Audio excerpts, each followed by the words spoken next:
Shalom, berjumpa kembali di dalam program DIK, Depth Insight Growth bersama saya Pendeta Edward Taliwongso. Program ini menyajikan diskusi dan kajian mendalam mengenai tokoh, tema, ataupun narasi tertentu di dalam Alkitab. Pada kesempatan ini kita melanjutkan seri The Fruit of the Spirit atau Buah Roh, dan pada episode kali ini kita membahas tentang damai sejahtera. Apa itu damai sejahtera? Dan bagaimana damai sejahtera yang ditawarkan di dalam Alkitab?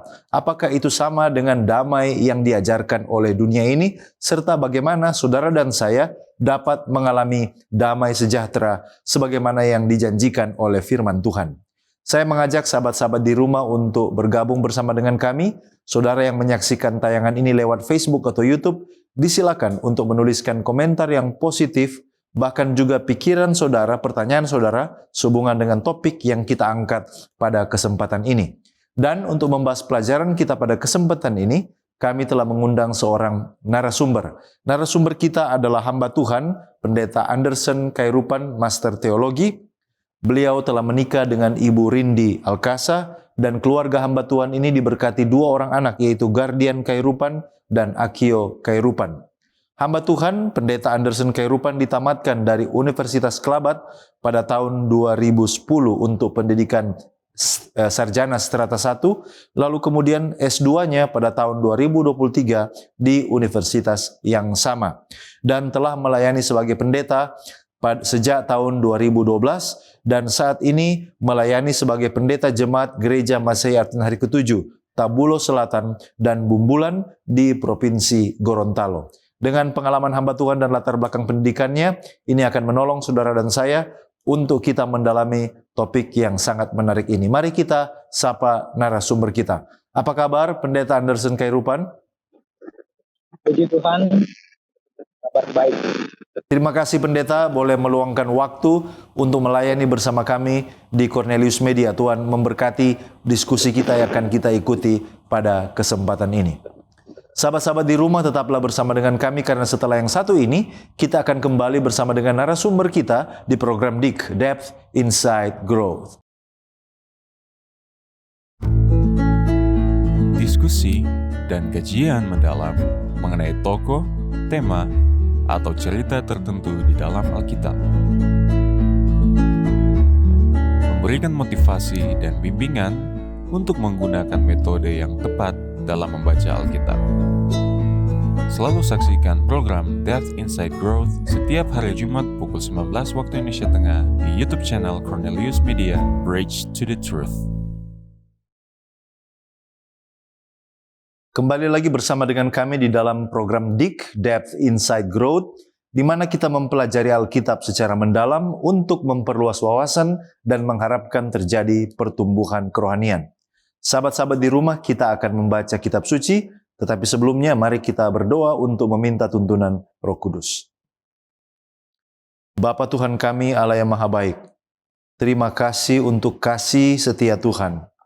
Terima kasih untuk pertolongan-Mu, sehingga kami boleh kembali datang mempelajari firman-Mu. Urapan Roh Suci Tuhan kiranya boleh menjadi bagian hamba Tuhan Pendeta Anderson Khairupan yang akan menolong di dalam diskusi kami pada saat ini. Biarlah kiranya pengertian hikmat sorga menjadi bagian kami semua. Di dalam nama Yesus Kristus kami sudah berdoa. Amin. Sahabat-sahabat di rumah, kami ajak Anda untuk bergabung dalam pembacaan firman, dan firman yang akan menjadi landasan diskusi kita diambil dari kitab Markus, pasalnya yang ke-9, ayatnya yang ke-50. Markus pasal 9 ayatnya yang ke-50 mengatakan, garam memang baik, tetapi jika garam menjadi hambar, dengan apakah kamu mengasinkannya? Hendaklah kamu selalu mempunyai garam dalam dirimu dan selalu hidup berdamai seorang dengan yang lain.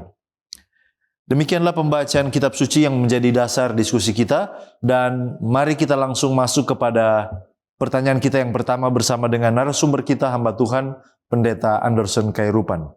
Pendeta, kita pada saat ini berfokus kepada buah roh, yaitu damai sejahtera. Mungkin sebagai pendahuluan, bisakah pendeta memberikan definisi Apa arti dari damai sejahtera? Ditinjau dari berbagai bahasa. Disilakan.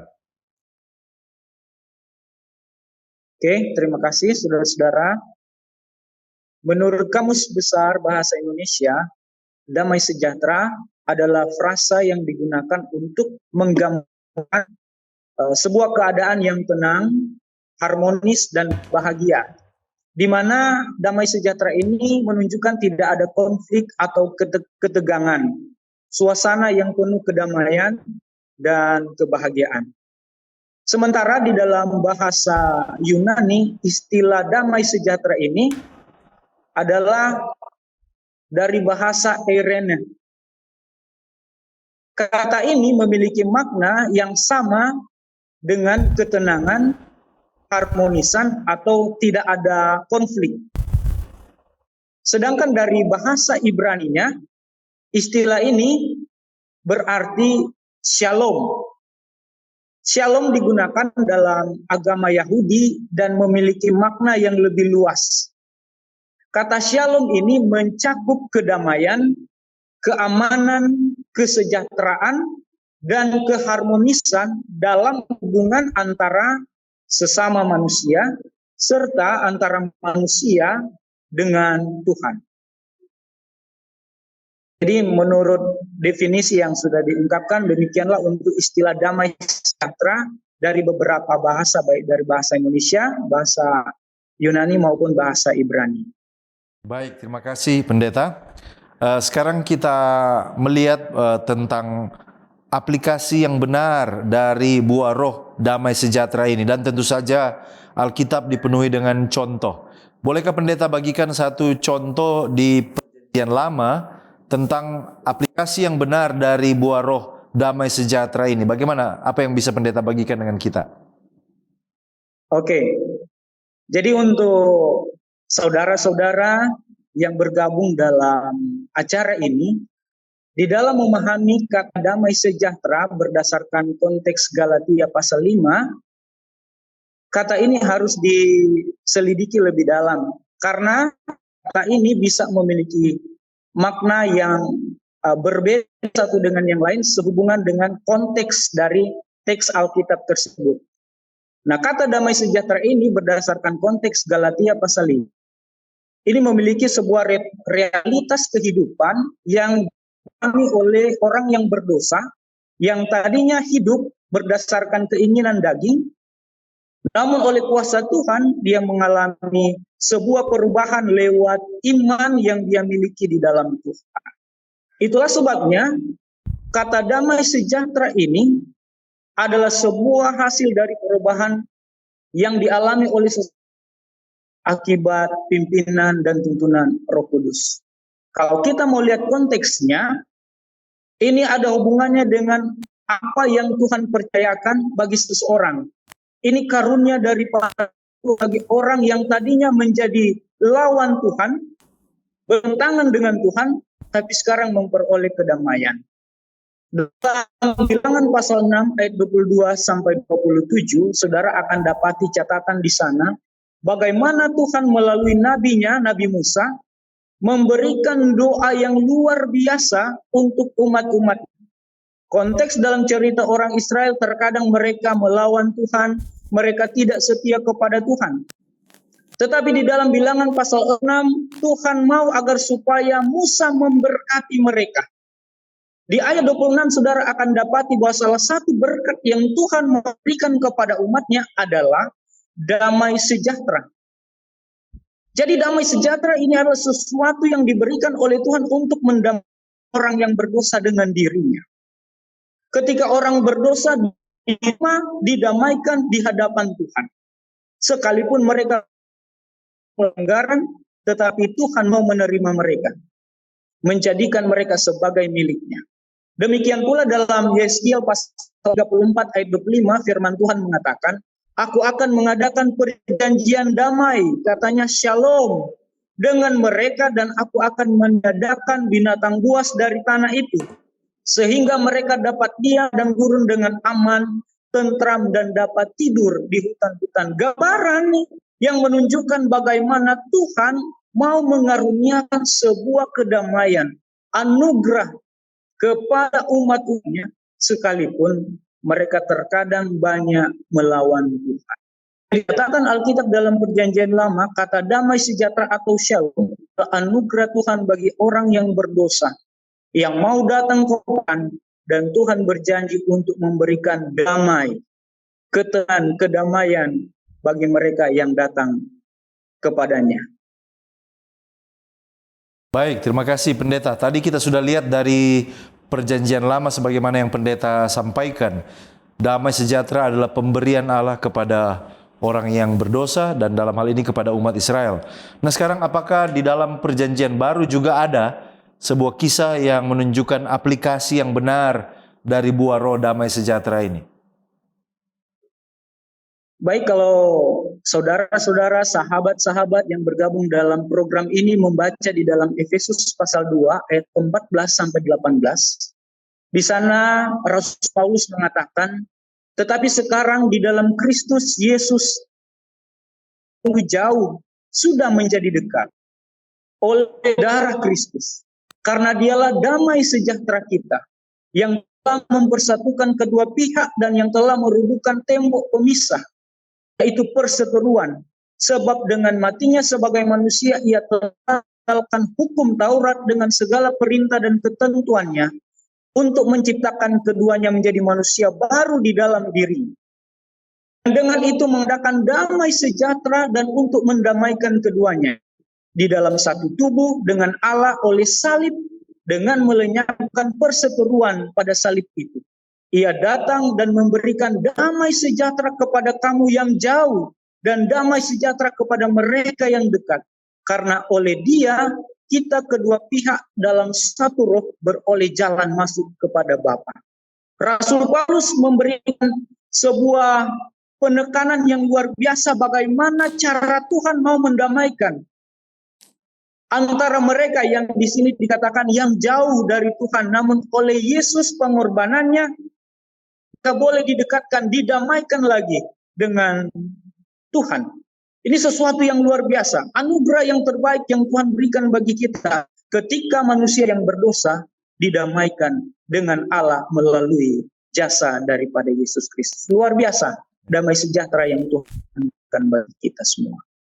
Baik, terima kasih Pendeta. Jadi memang contoh yang terbaik di Perjanjian Baru adalah ketika kita orang berdosa diperdamaikan dengan Allah melalui Yesus Kristus. Terima kasih Pendeta sudah membuka pikiran kita tentang apa makna damai sejahtera, baik menurut contoh di Perjanjian Lama maupun juga di Perjanjian Baru.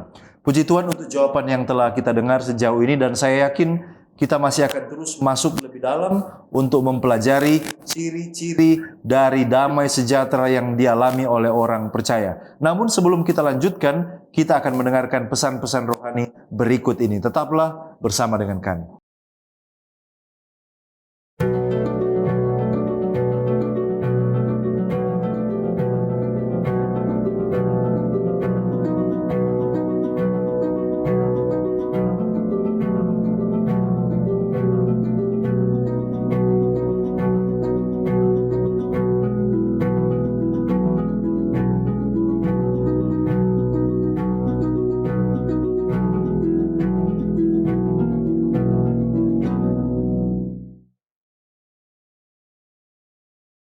Masih di program DIK, Depth Inside Growth, dan tadi kita sudah mendengarkan informasi pendahuluan tentang definisi dari damai sejahtera dan bagaimana aplikasi dari damai sejahtera ini baik dari Perjanjian Lama maupun di Perjanjian Baru. Sekarang kita kembali ke narasumber kita, Pendeta Anderson Khairupan.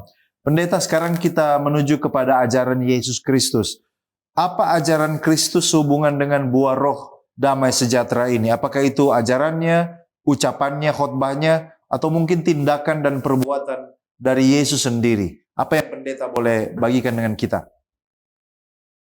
Baik, Yesus mengajarkan bahwa mereka yang menjadi anak-anak Allah harus menjadi pembawa damai. Di dalam Matius pasal 5 ayat 9. Jadi berbahagialah orang yang membawa damai karena mereka akan disebut. Satu hal yang perlu disadari bahwa untuk damai, kita harus menyadari bahwa kita ini telah didamaikan oleh Allah terlebih dahulu. Kita yang tadinya berdosa sekarang telah damai. Kita menjadi saluran daripada Tuhan untuk membawa damai kepada orang yang lain.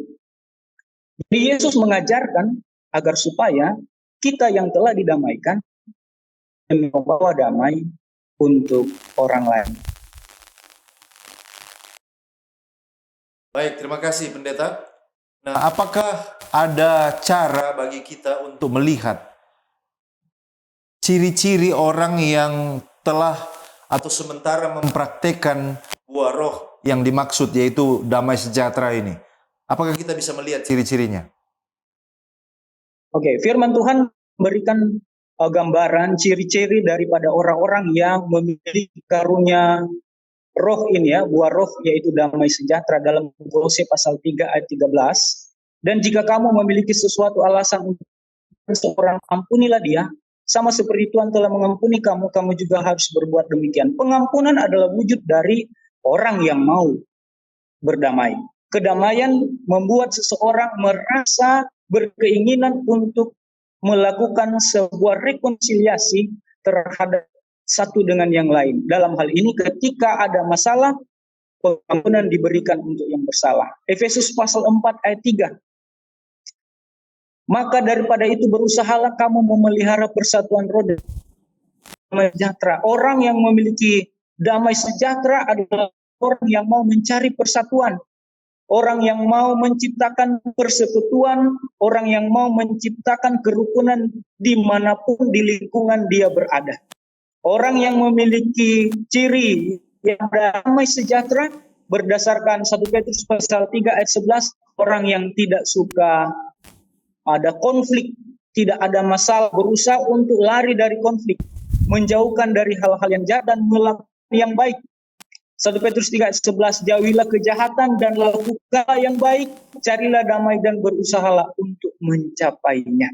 Jadi mereka yang memiliki damai sejahtera, mereka memiliki jiwa untuk mengampuni, suka menjaga persatuan dimanapun mereka berada, dan mereka mau berusaha menciptakan kedamaian dengan tidak menciptakan konflik, mereka menjauh dari hal-hal yang dapat menyebabkan konflik terjadi.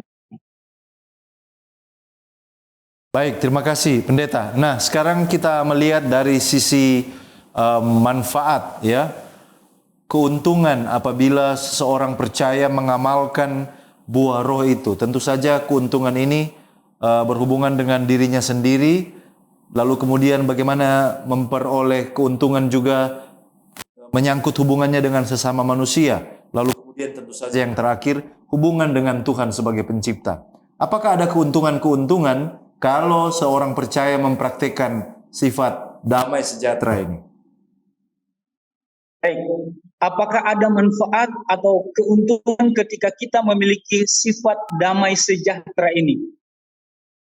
Hidup di dalam damai sejahtera bagi diri sendiri berarti hidup di dalam kedamaian, hidup di dalam penuh sukacita, hidup yang dipenuhi dengan harapan atau optimis.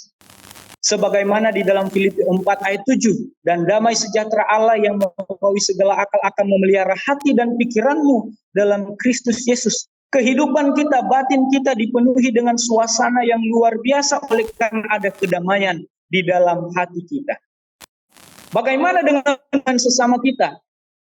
Perikop yang kita sudah bahas, ayat yang sudah kita bahas terlebih dahulu dalam Markus 9 ayat 50. Garam memang baik, tetapi jika garam itu menjadi hambar, apakah kamu mengasinkannya? Hendaklah kamu selalu mempunyai garam dalam dirimu dan selalu hidup berdamai seorang dengan yang lain. Jadi hubungan dengan sesama harus dijaga. Rasa untuk membangun hubungan kedamaian dengan orang lain akan ada di seseorang, dan bagaimana orang lain juga dapat memperoleh manfaat dari kedamaian yang dia miliki. Jadi hubungan antara sesama akan tercipta suasana yang damai. Demikian pula dengan Tuhan. Apakah ada hubungannya? Yohanes 16 ayat 33 berkata, semuanya itu kukatakan kepadamu, supaya kamu beroleh damai sejahtera dalam aku.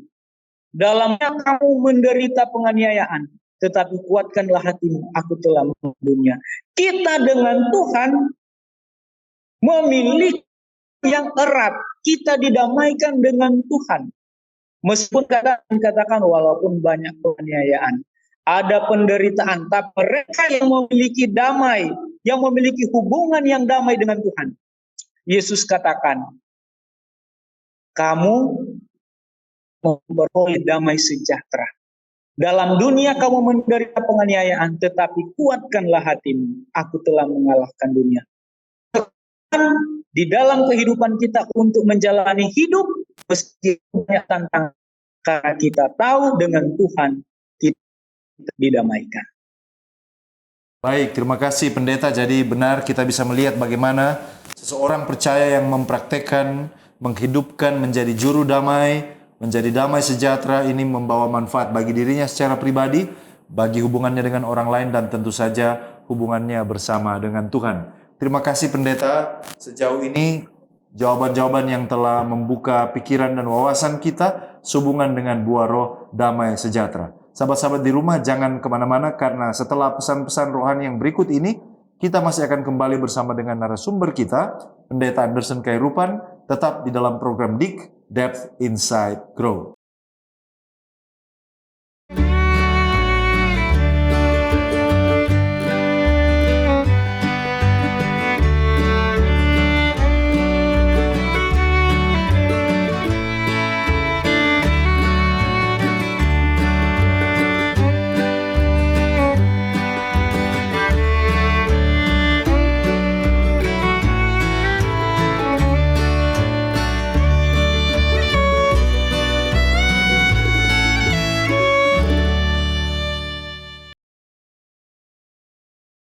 Kembali lagi di dalam program DIK, Depth Insight Growth, dan bagi sahabat-sahabat yang baru bergabung, topik yang kita angkat pada kesempatan ini adalah buah roh damai sejahtera. Tadi bersama dengan narasumber kita, Pendeta Anderson Khairupan, kita telah melihat bagaimana definisi dari damai sejahtera, lalu kita juga sudah melihat contoh dari perjanjian lama maupun perjanjian baru, lalu kemudian keuntungan-keuntungan yang didapatkan jikalau kita menjadi pembawa damai, baik keuntungan bagi diri sendiri, bagi hubungan dengan sesama, dan teristimewa lagi hubungan kita bersama dengan Tuhan. Dan sekarang kita akan melanjutkan untuk hal-hal yang mungkin lebih aplikatif. Kita kembali kepada narasumber kita, Pendeta Anderson Khairupan. Pendeta, kira-kira hal-hal apa saja yang harus saya mulai lakukan supaya saya dapat memiliki kualitas tabiat atau karakter pembawa damai sejahtera seperti yang kita diskusikan ini? Apa yang bisa Pendeta bagikan bagi kita? Apa yang harus kita lakukan? Galatia pasal 5 ayat 24, firman Tuhan mengatakan, barang siapa menjadi Kristus Yesus, ia telah menyalibkan daging dengan segala hawa nafsu dan keinginannya. Kita harus garis bawahi bahwa seseorang yang ingin memiliki damai sejahtera, dia harus menjadi milik Kristus terlebih dahulu. Menjadi milik Kristus dalam hal ini dihubungkan dengan penebusan yang telah dibuat oleh kita telah dimerdekakan dari perhambaan dosa dan memiliki sebuah harapan untuk kehidupan yang lebih baik bersama Tuhan.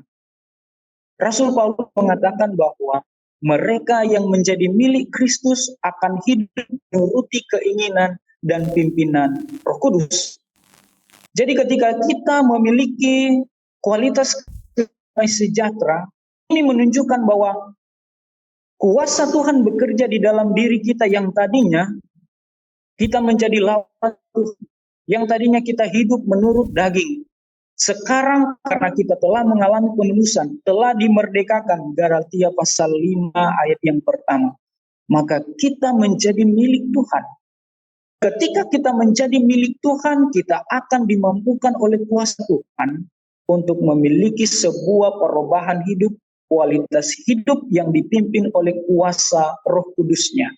Dan kualitas hidup yang akan dihasilkan salah satunya dalam konteks Galatia pasal 5 adalah damai sejahtera.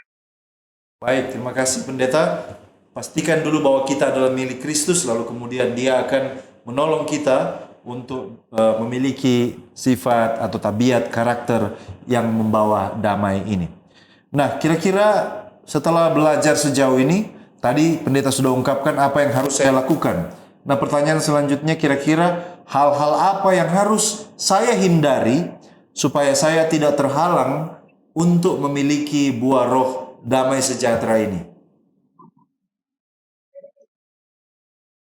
Berdasarkan konteks Galatia pasal 5, saya akan kembali lagi. Paulus memberikan keterangan sehubungan dengan perbuatan daging yang berbeda dengan perbuatan yang dihasilkan oleh pekerjaan Roh Kudus.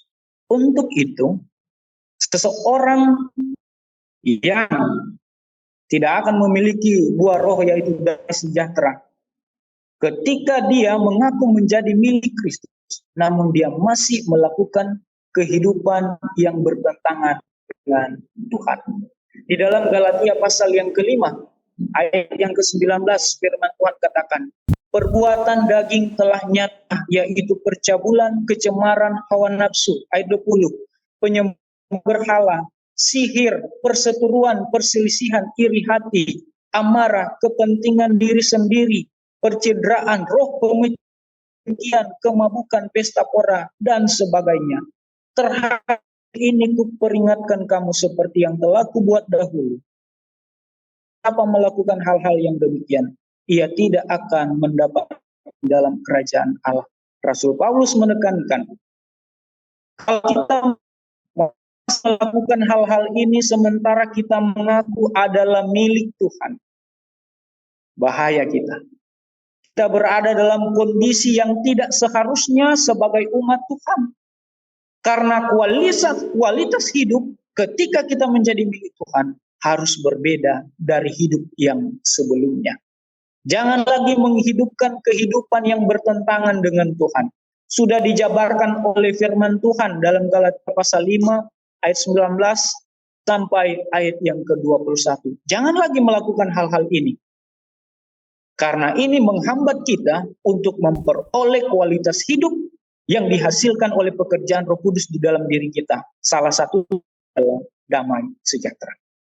Baik, terima kasih pendeta. Perbuatan-perbuatan daging adalah hal-hal yang harus kita hindari supaya kita dapat memiliki atau dikaruniakan sebagai pembawa damai sejahtera.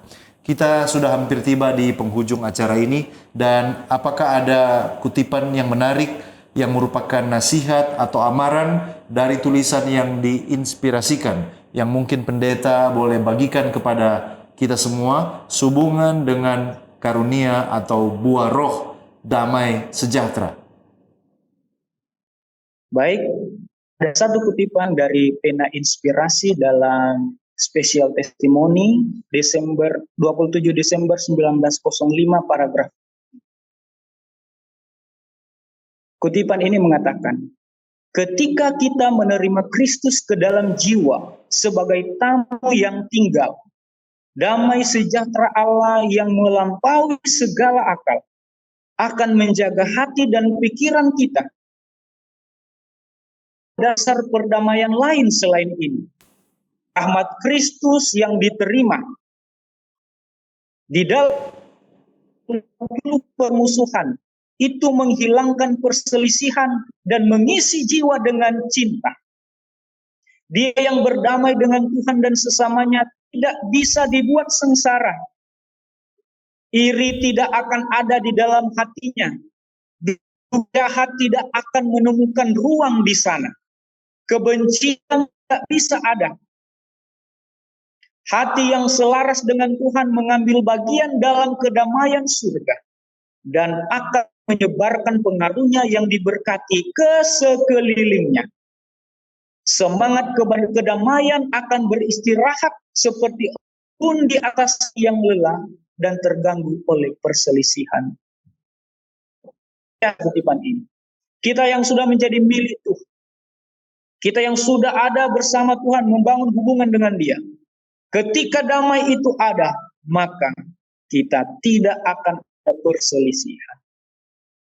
Hati kita akan dipenuhi dengan kasih sayang Dan kita tidak akan mengisi diri dengan dugaan yang jahat. Tidak ada untuk hal-hal tersebut. Karena hati kita dijaga. Kristus tinggal di dalam hidup kita. Dan kita dibaharui oleh kuasa-Nya. Baik, terima kasih Pendeta. Sungguh sangat menarik diskusi dan pendalaman kita pada kesempatan ini. Dan saya percaya kita semua yang telah mengikuti sangat diberkati lewat pendalaman ini. Dan kita tiba kepada bagian akhir. Sebagai kesimpulan atau closing statement, bisakah Pendeta memberikan manfaat-manfaat rohani bagi kita semua sehubungan dengan topik kita yaitu damai sejahtera? Disilakan. Baik, saudara-saudara umat-umat Tuhan yang bergabung dalam program ini, saya ingin menyampaikan sesuatu untuk saudara-saudara semua. Damai sejahtera adalah salah satu karunia yang diberikan oleh Allah bagi kita. Ketika kita mengaku menjadi umat yang percaya kepadanya. Kehidupan yang dipenuhi dengan damai sejahtera merupakan mereka yang telah dimerdekakan dari dosa dan hidup dalam pimpinan Roh Kudus. Ini perlu kita sebagai umat Tuhan, Bapak Ibu, saudara-saudara sekalian. Mari kita sadari bahwa kita telah didamaikan terlebih dahulu oleh kuasa Tuhan, oleh pengorbanannya. Dan perdamaian yang dibuat oleh Tuhan melalui pengorbanan Yesus memberikan tantangan bagi kita. Harusnya ini menjadi motivasi tersendiri bagi kita yang mengaku sebagai milik Kristus, agar supaya kita dapat hidup berdampingan, hidup di dalam kedamaian satu dengan yang lain oleh pertolongan kuasa. Yang perlu kita sadari, kita telah didamaikan terlebih dahulu. Kehidupan kita dan akan dihasilkan di dalam hidup kita untuk menjadi damai untuk orang lain. Sukar bagi seseorang memiliki kedamaian untuk menjadi pendamai dengan yang lain ketika dia tidak pernah menyadari bahwa tadinya dia jauh dari Tuhan dan sekarang dia didamaikan oleh Tuhan. Mari kita sadari kasih karunia Tuhan mendamaikan kita. Dan kita akan hidup sebagai anak-anaknya damai sejahtera. Baik, terima kasih Pendeta. Bolehkah Pendeta berdoa bagi diskusi kita dan juga sahabat-sahabat di rumah yang sudah mengikuti program ini? Disilakan Pendeta. Baik, mari kita berdoa.